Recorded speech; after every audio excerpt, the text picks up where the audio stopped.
a questão de número 3 da página 567 do livro Fundamentos de Física, volume 1, do Halliday. A questão diz o seguinte: a figura mostra uma placa de dimensões D1 igual a 11 centímetros.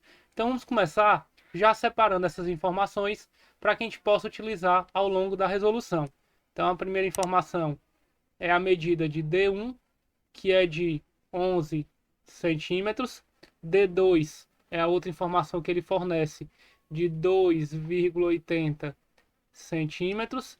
E, por fim, D3 de 13 centímetros. Metade da placa é feita de alumínio, massa específica 2,70. Então, vamos separar aqui.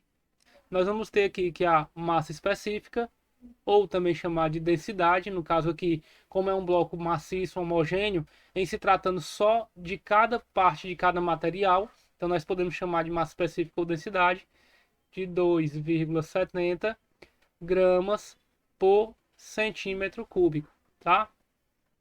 Gramas por centímetro cúbico. E a outra metade é feita de ferro, cuja massa específica, então vou destacar aqui, ó, essa é a massa específica do alumínio. Agora eu vou destacar a massa específica do ferro, que é de 7,85 gramas por centímetro cúbico. Determine, aí ele pede três coisas. Vamos lá para o item A.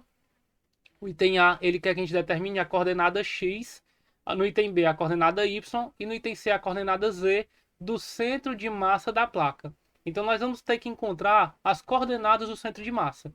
Veja que como a distribuição diferente da massa é feita somente no eixo Y, veja que no eixo X e no eixo Z nós temos uma distribuição uniforme. Ou seja, no eixo X nós temos para cada camada do eixo X, para cada coordenada do eixo X, nós temos a mesma distribuição de massa. Então nós podemos fazer esse cálculo do X do centro de massa por simetria. Não precisa você fazer toda aquela equação das coordenadas do centro de massa para poder encontrar nem a coordenada X, nem a coordenada Z. Como a distribuição ao longo do eixo X é uniforme, nós podemos determinar que o X do centro de massa está exatamente na metade desse eixo, na metade dessa dimensão que é D3. Então seria a medida de D3 sobre 2. Como o D3 já está informado aqui, que é de 13 centímetros, então nós teríamos 13 dividido por 2, nós teríamos 6,5 centímetros a coordenada do eixo X, tá? Detalhe, como nós temos o eixo Z posicionado neste ponto e o eixo X está representado positivamente aqui para baixo, então o X, a coordenada X do centro de massa, ele vai estar para o semi-eixo negativo do X. Então seria menos 6,5 centímetros a coordenada X do centro de massa, tá? Só para vocês entenderem um pouquinho melhor. Se eu tentar descobrir aqui na figura onde é que está o centro de massa, esse ponto aqui não é o centro de massa que ele está destacando, é o centro geométrico da figura. Se você pegar a geometria dela, isso aqui é o meio.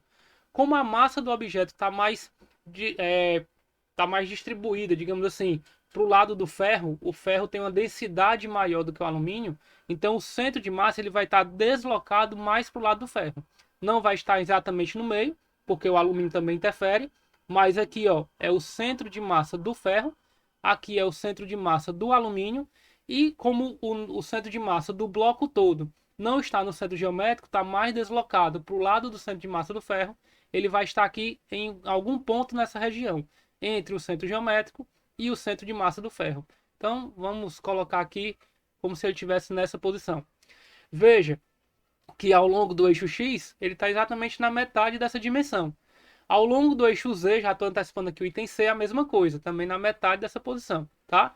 E aí nós vamos ter o trabalhinho maior só para calcular ao longo do eixo Y. Então vamos lá, o item B, ele quer que a gente calcule também a coordenada Y do centro de massa. Como é que nós vamos fazer isso? Nós vamos utilizar aquela equação, que é a massa do corpo 1 vezes o Y do corpo 1, no caso do centro de massa do corpo 1, né? Porque a gente pode pegar essa região do ferro e considerar como se toda a massa dele tivesse concentrada neste ponto. Então, esse ponto aqui, nós vamos chamar de centro de massa do ferro. E esse ponto aqui seria o centro de massa do alumínio. Então, é como se toda a massa do ferro tivesse concentrado nesse ponto. E aqui é como se toda a massa do alumínio tivesse concentrado nesse ponto, tá? Então aqui vai ser, ó, já vou logo substituir esse 1 e esse 1 por a massa do ferro vezes o Y do centro de massa do ferro mais a massa do alumínio vezes o Y do centro de massa do alumínio. Isso tudo dividido pela soma das massas, que é a massa do ferro mais a massa do alumínio. Só que tem um detalhe, ele não nos informou essas massas. Como nós não temos essas massas, o que nós temos é a massa específica, nós temos que arranjar um método de substituir essa massa pela massa específica. Nós temos que lembrar que a massa específica é calculada pela massa do corpo dividido pelo seu volume. Como nós não temos a massa e queremos substituir, isolando, a massa será igual à massa específica vezes o volume. Veja que o volume da parte de ferro é igual ao volume da parte de alumínio. Como esses volumes são iguais, eu não preciso destacar volume do ferro, volume do alumínio. Basta colocar V para todos eles, porque neste caso os volumes são iguais. Eles têm o mesmo comprimento, têm a mesma largura e têm a mesma altura. Então eles têm o mesmo volume.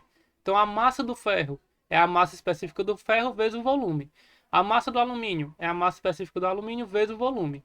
Então nós teremos que o Y do centro de massa vai ser massa do ferro, que é a massa específica do ferro, vezes o volume, que eu vou chamar só de V, vezes a coordenada do centro de massa do ferro. Então Y do centro de massa do ferro. Mais a massa do alumínio é a massa específica do alumínio, vezes o volume do alumínio, que eu estou colocando aqui o mesmo V, ó, porque os volumes são iguais, vezes o Y do centro de massa do alumínio. Isso tudo dividido pela massa do ferro, que é a massa específica do ferro, vezes o volume, mais a massa do alumínio, massa específica do alumínio, vezes o volume, tá?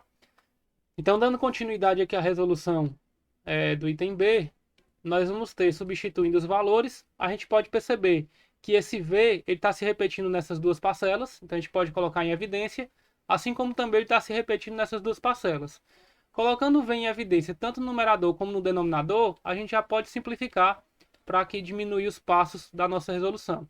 Então esses dois V's em evidência vão simplificar com esses dois V's em evidência.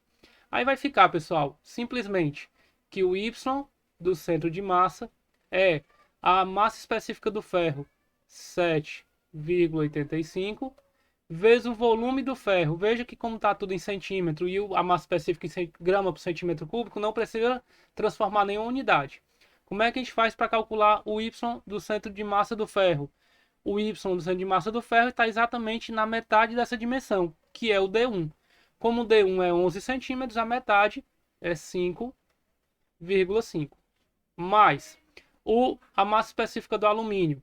Massa específica do alumínio é 2,70 vezes o Y do alumínio. Agora, muito cuidado. O Y do alumínio é essa coordenada.